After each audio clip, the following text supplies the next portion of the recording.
Okay, can you still see the agenda there? Well, now I've just moved on to benefits of a hosted solution. Can you see that, Amy? Yes, I can. Okay. All right, so first off, I'm just going to go ahead and state that we offer a hosted solution as well as an on-premise solution. And I'm just going to point out what the differences are, which would all basically take place before the initial purchase and then actual maintaining that help desk. So the hosted solution allows users and technicians to access the help desk at any time, anywhere. We offer it, it's obviously web-based and on any mobile device, a tablet, iPad, so that they can be out in the field and working on tickets at the same time and effectively communicating with the end users and getting those tickets taken care of. So for them to do that, it obviously would improve their productivity and their response time, as they can be, just receive an email of a ticket that's just come in, and that overall will increase your end user satisfaction. With our hosted solution, we do guarantee 99% uptime of the help desk with redundant servers. The lower overall costs, the hosted solution is paid through a subscription. So you're just going to pay per technician, per month, per year. At any time, you can cancel that versus the on-premise solution where you're going to be buying the initial licenses up front. So there is a little bit more cost in that solution. It also reduces your man hours associated with server maintenance and configuration. We do all of that stuff for you. We let you know when it's going to be updated, and you don't have to do anything on your end. Speaking of the upgrades, like we just came out with a release yesterday, version 10.2. And so what we will do is send out an email to all of our hosted customers, and we will go ahead and update the website for them without any downtime. We usually would do this on the weekend, late at night, so that doesn't affect the customers at all. Okay, so I'm just going to go ahead and jump right into the demonstration here. So I'm going to switch my screen, and Amy, if you can let me know when you can see it, that'll be great.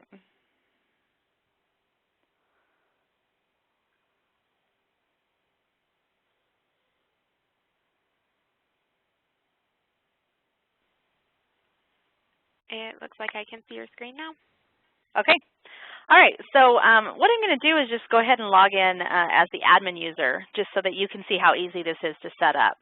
Again, we will just go ahead and install everything on our servers here. You'll give us a URL of what web address you would like your customers to go to in order to access it. And so there's a few things that you still can do, even with it being a hosted solution, and that is you can set up your LDAP, so you can still integrate with LDAP and not have to add in all of those users. So on your end, you would have to set up, you would just check mark this here and then enter in the server information. So that's not that too hard to do. What you would also have to do is just open up a hole in your firewall so that we could access it, which we would set you up with our support team and get that done fairly quickly. And then the other thing that you would need to do is set up your mail server so that you can receive email and when their tickets are submitted, and so that you can coordinate with your customers that way. So other than that, what you would do then is come in and you can create groups in our system. You can have groups for your IT department. You can have a group for your maintenance department, transportation, human resources, anything that you can think of. You can add as many groups in here as you would like. And so in order to add a group, you're just simply going to click to add, and you're going to name that group.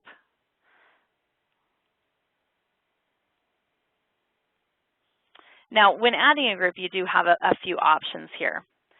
You can go ahead and integrate it with our own internal asset tracker, or if you do already have ZenWorks, you can integrate it there, or you don't have to integrate with an asset tracker at all.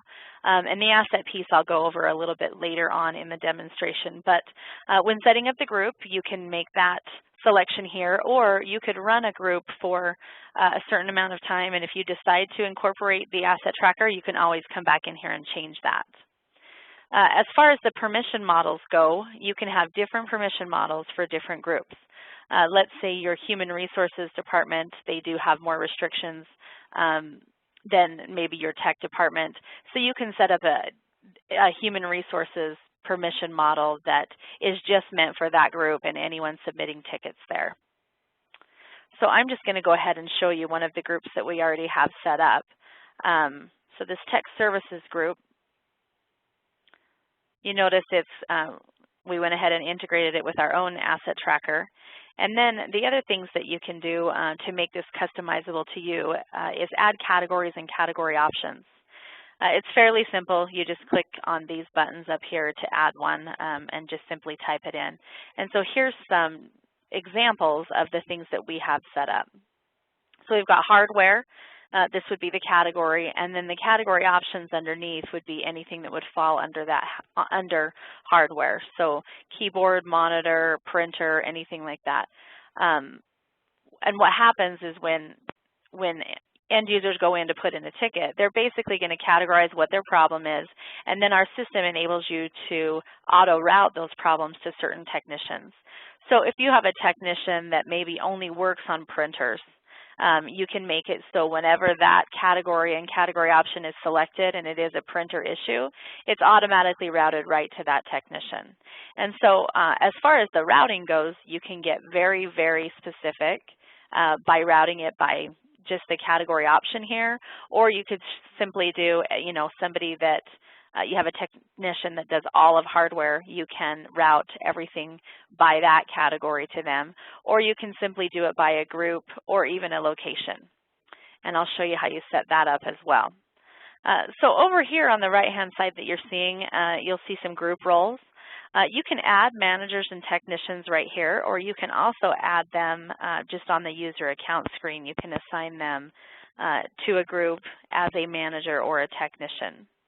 Now in our system, the manager and technician are both people that can be assigned a ticket, with the manager having a few additional permissions.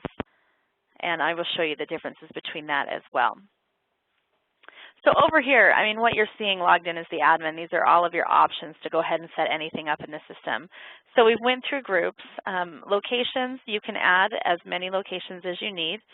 This demo is actually set up as a district, a school district, and so you're going to see different schools or locations inside that district. And these are normally going to be, where your technicians are going to go out to fix things or where your end users are located. And then we have two fields here, the statuses and the priorities. Now these are things that go completely system-wide. So if you do have multiple groups, these statuses and priorities will apply to all of the groups. And so initially we will give you just 5 static statuses, but you can change those to whatever you want them to be. So you can see here we've added a few, this request approved, request denied, and then here are the other options down here. Let me just cover what these mean, the ticket pool initial status, and closed status. If you're going to route tickets just right to the ticket pool, meaning you probably either have a very small company to where you might only have 1 or 2 technicians that are just going to sort through them themselves, this is the status that it's going to show. So anytime I submit a ticket and it goes to the ticket pool, the status is going to say awaiting dispatch in this particular demo. You can put that to whatever you want, but it's basically saying it's just waiting for it to be assigned to a technician. Now right here on the initial status, I talked about auto routing of tickets. So if you have your hardware guy, your phone guy, tickets being automatically routed to them, then the status is going to say assigned, not updated. And so it's just letting the end user know that it has been assigned to a technician, but there's been no other change on the ticket. The technician hasn't, updated anything or made a comment or done anything on the ticket yet. And so again, you can change that to whatever you want. This is one that we added, awaiting customer feedback. It was nice for our technicians to go in, and if they maybe sent the person an email or left them a voicemail, then they would change the status to awaiting customer feedback so that if the customer were to miss that email or that phone call, they could go in and say they are just looking at the ticket to see the status of it. They'll see that the technician is waiting for something, and then it will prompt them to give them a call. And this closed status right here, you just have to have something listed in here, and that's how the system will take it out of the count. So let's say one technician has 20 open tickets. The only way that it's going to count down to 19 is if they select the closed status here. And then the priorities, same thing. You can add as many or as less as you want. These are just, there's a blank one here, just meaning that it's not going to have a priority listed when the ticket comes in. A lot of end users would categorize their priority as high or system down or critical, something like that.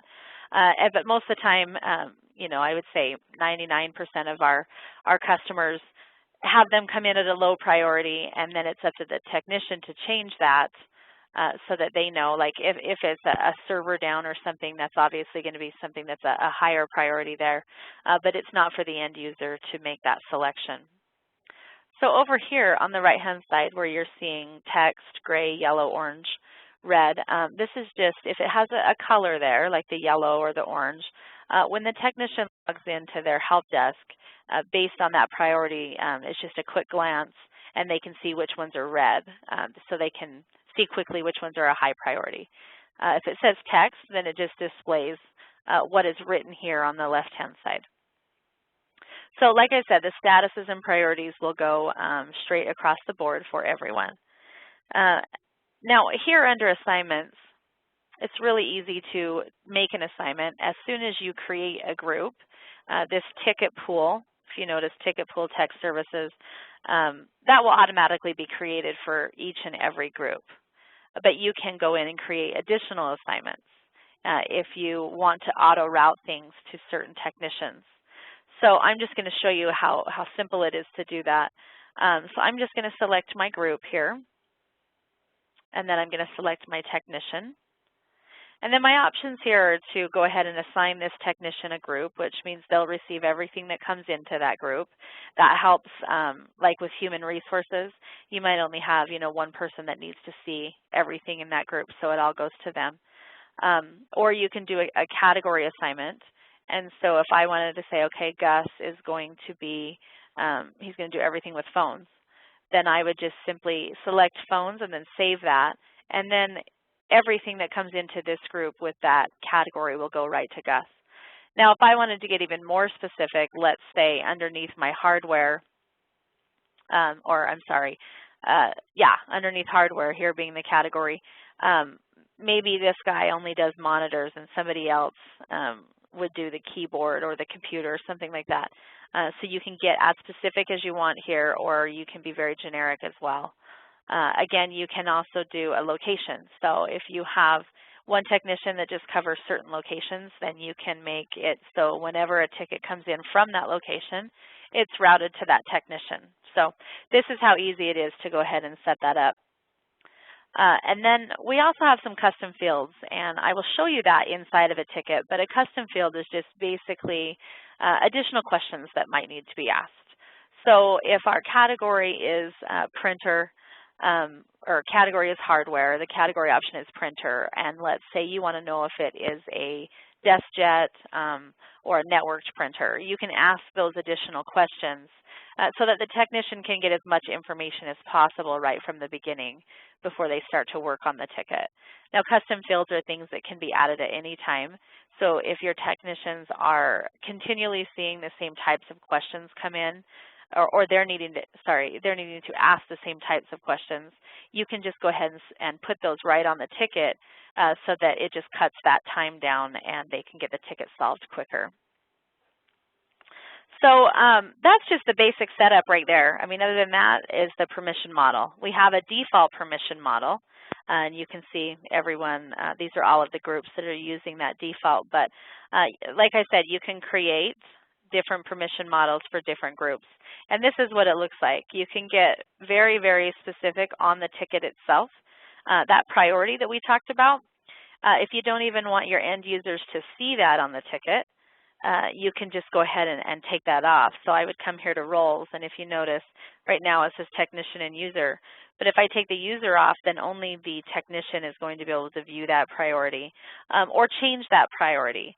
You have all of these options here, and these are all things that are actually on the ticket itself. And so if you want to take those off or let your end users be able to enter information there, then you can. So you can, it's very customizable. So what I'm going to do now is I'm just going to go ahead and log in as an end user so you can see what this is going to look like for your end users to submit that. Now, before I get started on this, I'm sure a lot of you have a question of an email to ticket feature. We do have that feature. You can set up an email box to where your end user doesn't even have to log into the system, and they can send an email to that address, and then the system will automatically convert it into a ticket. So your technicians are still going to be notified. Your technicians can log in and use the help desk so that they can categorize things and correspond with the end user.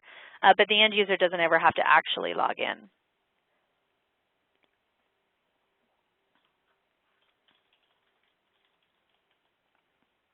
Okay, so when I log in as an end user, if you notice, it's going to default right here to this My Tickets screen. And there's going to be two tabs. Owned by me, these are just tickets that I have submitted. And so these are all open tickets, basically. And under here, My Closed Tickets, these are tickets I've submitted that are now closed. So it just keeps it in two tabs for them so that they can sort between the two. What they can do from here, if I'm going to submit a ticket, I'll go ahead and click on New Ticket. Now, one feature that isn't going to display here because I have multiple groups set up that are active, but if you just have one active group, so if it is just your IT, then they can skip this step. It'll automatically default to that one active group. And so when they come into the ticket, this is what it looks like. It pre-selects that group for them. So here we have the contact, and that's the person that's actually logged in. And then we have the location. Now, they can change the location. Sometimes you have people that might float between two different locations, and so they need something done at one versus the other. They can change the location here or just let it default to what their home location is set to. Now it looks like this has been played around with a little bit because my category option isn't there, but I can select category here as hardware. Actually, let me fix that just so that you can see exactly. I'm just going to go back in here to the permission model, and I'm going to add category option. I think I took that away on the last webinar.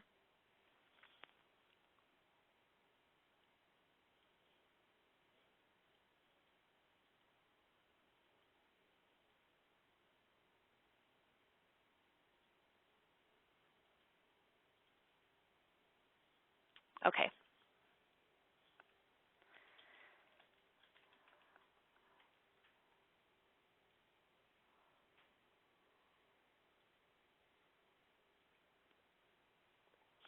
Okay, so there's the, oh, it looks like I didn't let him change it. So here's the category option. And if you notice, this room number came up, and so did this, when would be a good time to contact you. Those are two custom fields that have been added, and they have been added directly to the group here. So anytime that group is selected, then those questions are going to come up. We find that room number, especially in a school setting, is something that the technician is continually asking for. So that has been added. The end user can come and fill out the ticket.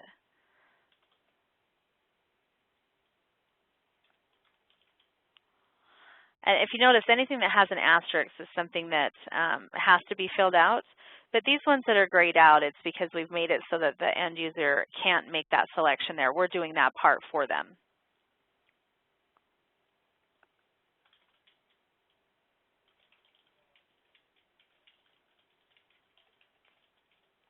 So on the subject line here, whatever they put on this is what will go across in the email. And if they need to put in additional information, then they can come down here to the note and enter in much more information if they would like to. But this is what will come across to the technician in the email that they receive.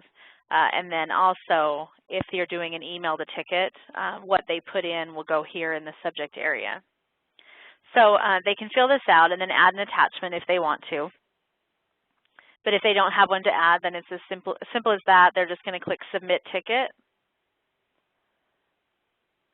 It indicates that the save is successful, and if you notice, the button changes to Save Changes, just so that they realize that the ticket has been submitted. Sometimes they don't notice the ticket number here on the top, and then they're done. That's all they have to do to submit a ticket. So on an end user's perspective, it's fairly simple to submit a ticket using the system and doing an email to ticket. If they do log back into the system because they would like to get an update, then here's everything that they've entered that's open right now. And wherever this little pencil is where they can come in and view things. So if they want to view the ticket, you know, see what's going on here, or maybe add a comment if they want to ask the technician, you know, what's the status of this, they can simply click Add a Comment and type in the note to the technician. So that's really all that your end user is going to do. There are other options up here. I guess another thing that they might do is the knowledge base. If you want to direct your end users to the knowledge base so that maybe they don't call and put in a ticket, any of this information can be made public so that your end users can view it. But you can also make this information private so that it's just for your technicians as well. When an end user does a search, just for your own peace of mind, they can only search tickets that they have entered. And so it's basically their search results are going to be the same thing that they find on the My Tickets screen, just so that you know that they can't search out other tickets that are within the group that might, you know, belong to another user. So I'm going to log in as a technician now. I think I've got it under Manager, just so that you can see how customizable this can be. So on the end user, you notice that I had a few tabs, one owned by me and one My Closed Tickets. Well, all of these tabs are labeled something different. And this is because a technician can come in and set up a filter. Like this one in particular, if this technician does all of the hardware, they can see all of the hardware listed, all of the hardware tickets here, if they do hardware and maybe something different. It just makes it so that they can break up the tickets to where they don't just have one continuous flow, that they're just constantly scrolling down to get the information from, depending on how many tickets are entered. But these are also set by location. This technician has some set that way. So there's one location, everything located here, and then here's another location of what's located there. That priority that I talked about is listed. Here's the color. I think that was a low priority if I remember right. And so the technician can view very quickly what the priority is of that particular ticket. You probably noticed that the priority was here on this particular tab, and on this particular tab the priority was here. And that's because each technician can set this up the way that they want to view it. And the way that they do that is by adding a filter. So here's all of the filters, pretty much a saved search that this technician has created. And so if I come here to look at one, what this is telling me is this filter is assigned not updated or 3 days old. So these are tickets that are sitting there for 3 days. And so what they've done is added the status of assigned not updated. And then right here on the right-hand side, this is the order in which things appear. So on the one that had the priority in the middle versus the far right, I can take the priority and put it right to the left column so that when I look in, it's always in the same place. I can add or take away columns of what I want to view when I'm looking at that initial ticket screen. Like a lot of technicians like to see the modified date as well as the created dates. And so they can just come in here and add it. Now, of course, I like to view them side by side so that I can see, you know, when it was created versus when the last time, you know, I went in and checked up on it or did something on the ticket. So I can put those right next to each other. And then when I pull up the My Ticket screen, I can see them in that order. So this is all customizable to the technician themselves, so they can set it up however they would like in order to view this information here. Now, for a technician to come in and edit something or work on a ticket, they're going to do the same thing an end user would. So they can change the estimated completion date. If they are thinking it's going to be complete within 48 hours or within a week, they can change that here. And then they can also add a comment. So if they need to, relay something to the end user or get more information, they can add a note in here. And if you notice right here, there's options to notify technician or a user, or if I want to do the person that's in the BC or CC address. So if I'm the technician and I just want to ask a question to the user,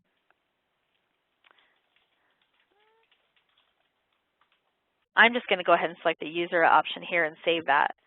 So now the end user is going to get an email, and the end user can just reply right to that email, and it is going to embed it here in the history comments. So even though they're not logging into the system, they're just replying to the email, it is going to be here in the history comments itself. So let's see, search, filters, you can set up reports. Now this is something that, let's say you have a manager that isn't really going to log into the system, but they would like to view what's going on at their location.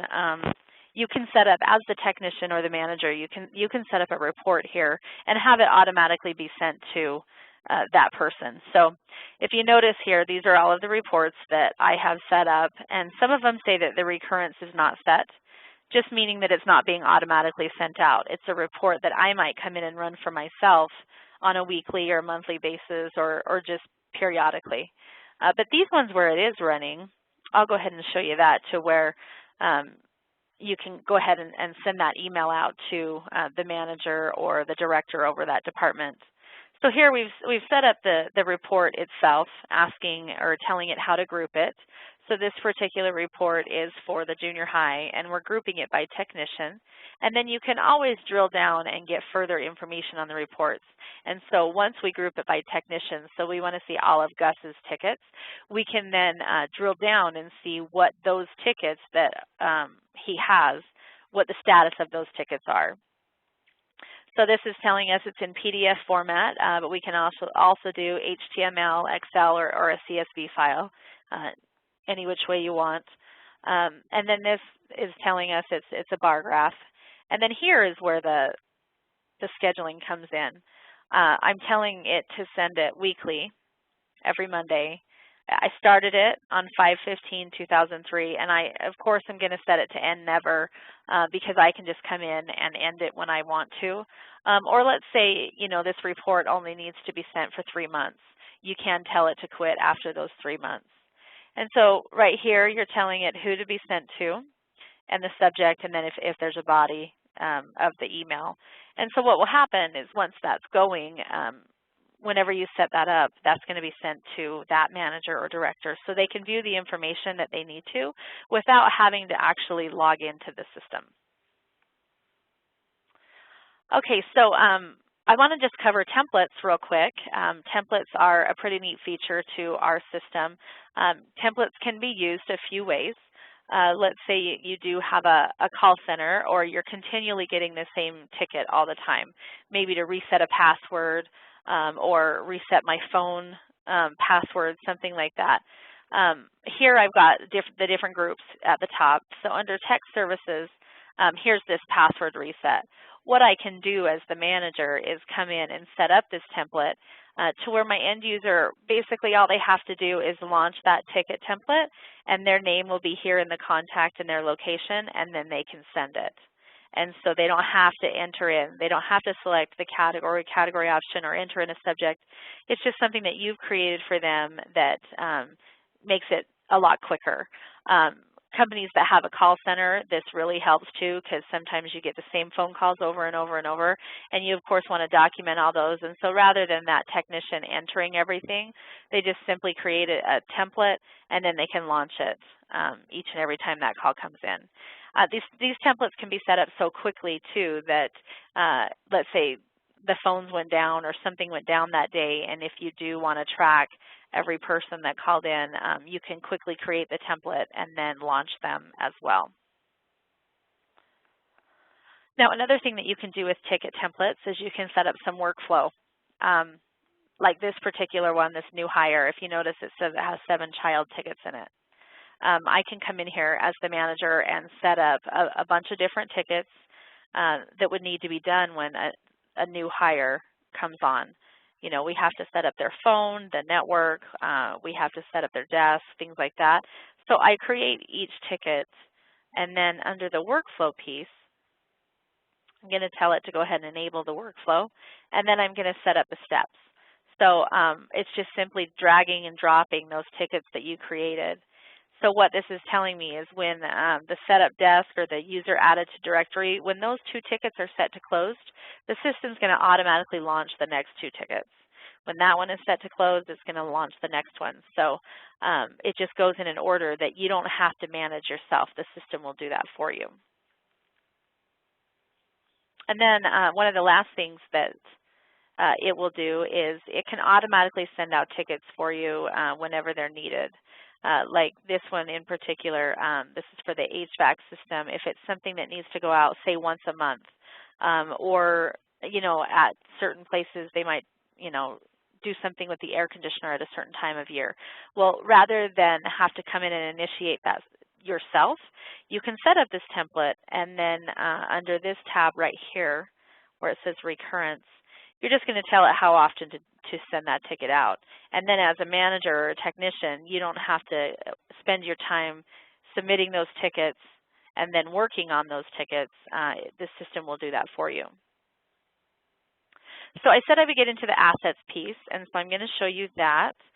This particular one, this group, is integrated with the internal GroupLink asset tracker, but it also will integrate with ZenWorks.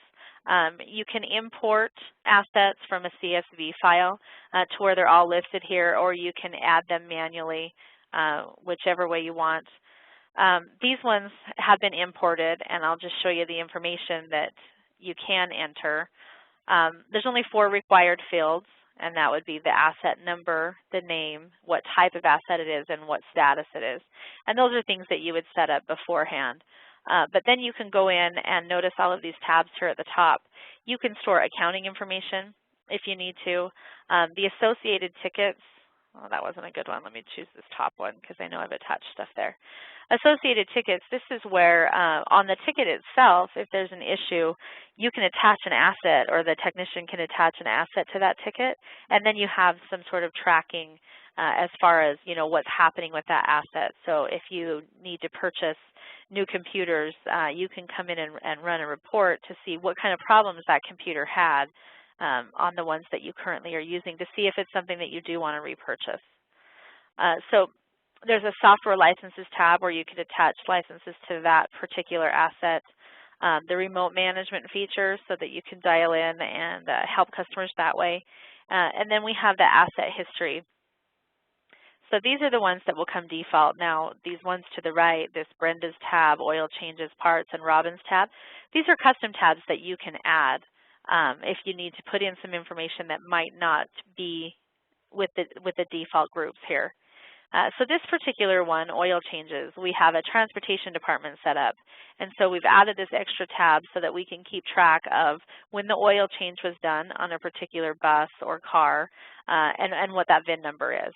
And so it's just tied directly right to the asset itself. So again, this is just as customizable as the tickets are so that you can add in additional information that way. Now, in order to add an asset to a ticket, I'll show you how easy that is as well. So as the technician, I'm looking at the ticket here, and I have this field that says asset. And if I click here on the magnifying glass, I'm just going to go ahead and clear that and do a search. It's going to pull up everything, all of the different assets that I can attach. And then I'm just going to simply select one, and now that asset is attached to that ticket.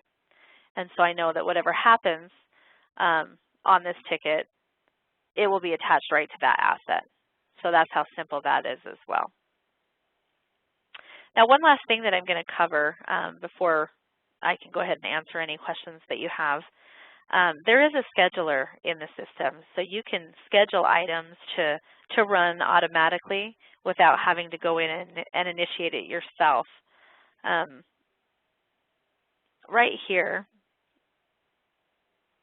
I can set it up per group. So again, I'm going to go over to the tech services.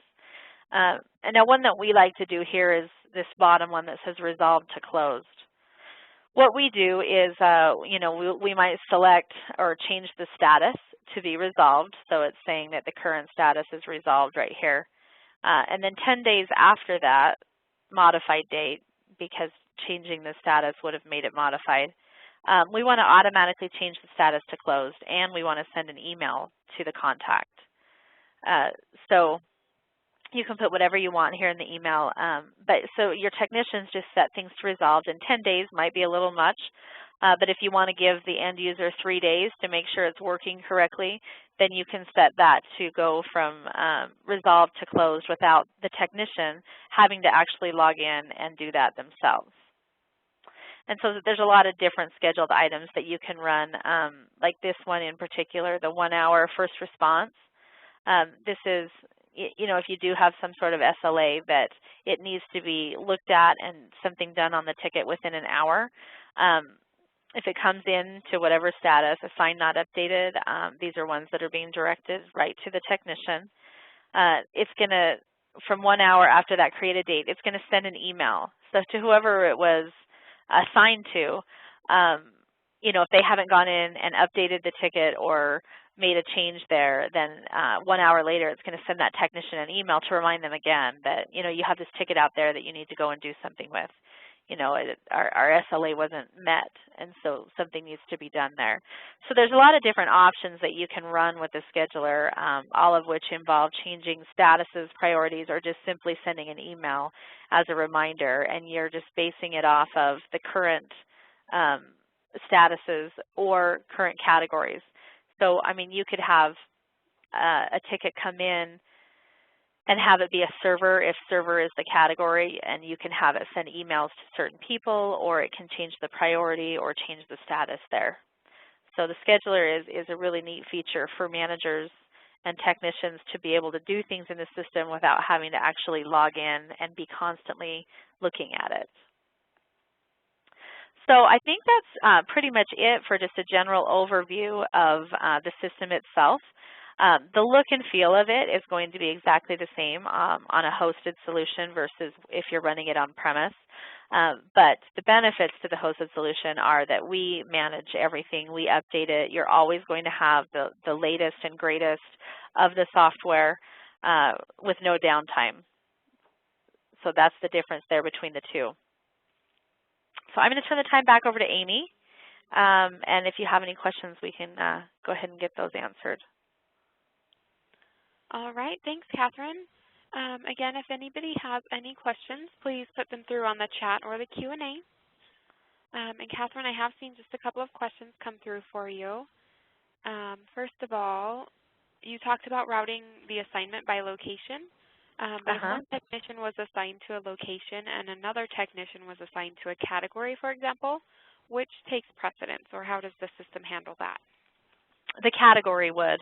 So if you're looking at it, group being the most general, and then location falling under group. But if there is a category or a category option assignment, category option being the most specific. So if Bob is set to do a location, but Gus is set for a certain category, then it will override that. All right. The next question, when an end user submits a comment to their ticket, is there a timestamp? Yes, there actually is an audit history. And so you can see anything, any comment that's come in, and it also will put the timestamp on the history comment itself. But as a technician or a manager, if you want to look at everything that's happened on the ticket, there's an audit history that will show if a status is changed, if a priority is changed, and it does have a date and timestamp. All right, perfect. The next question, can you search or report on custom fields? Yes, you can. And maybe if I, let me share my screen with you again and I can show you that.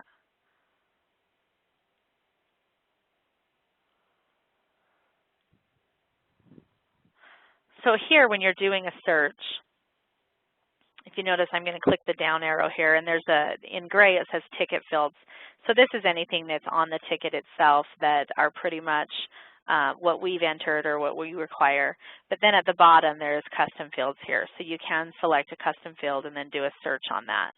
Now your reports are based on your filters. So if you notice here, when you're creating a report, it's going to ask you what ticket filter you want to use. And so you can go ahead and submit the report based on that filter. So if your custom fields are selected here, then yes, you can do that.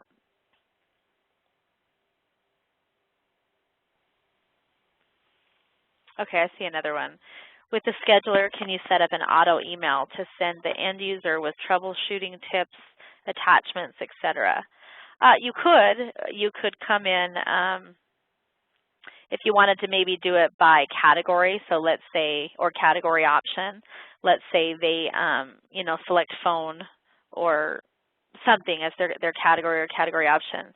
Let me just show you real quick.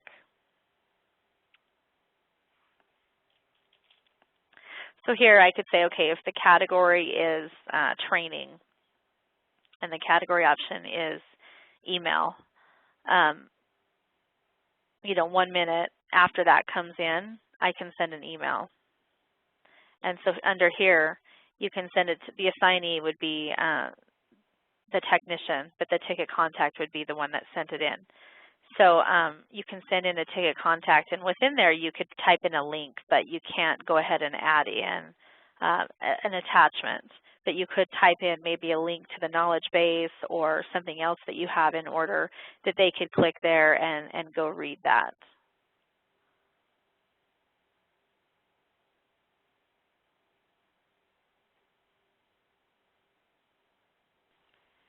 All right. I also had a question here about if there's a free trial version for schools to use.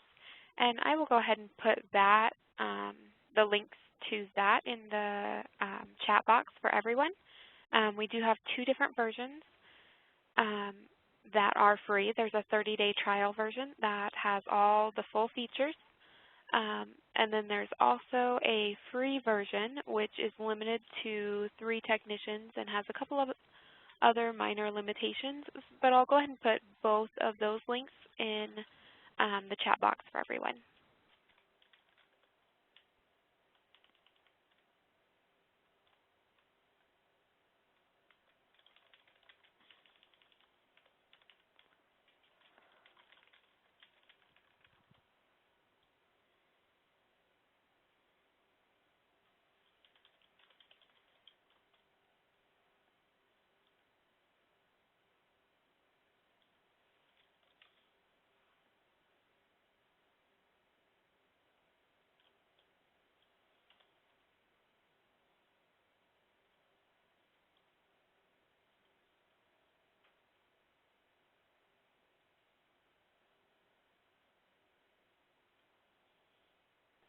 All right, Catherine, I'm seeing another question here. Can you import assets into the system?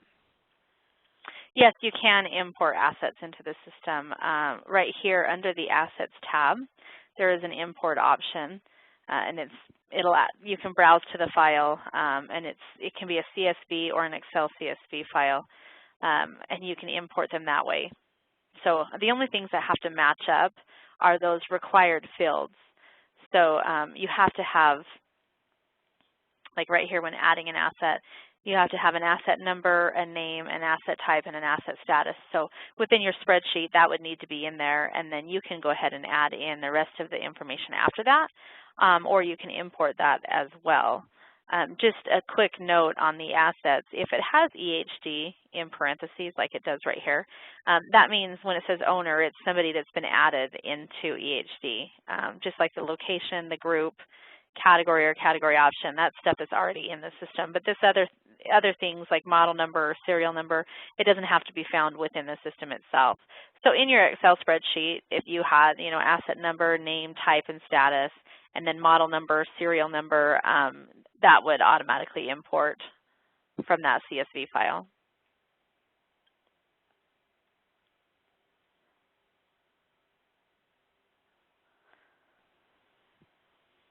All right, let's see the next question here. Can someone enter a ticket for another user? For example, if a user phones into the help desk or if the IT liaison for the department enters a ticket for another department user.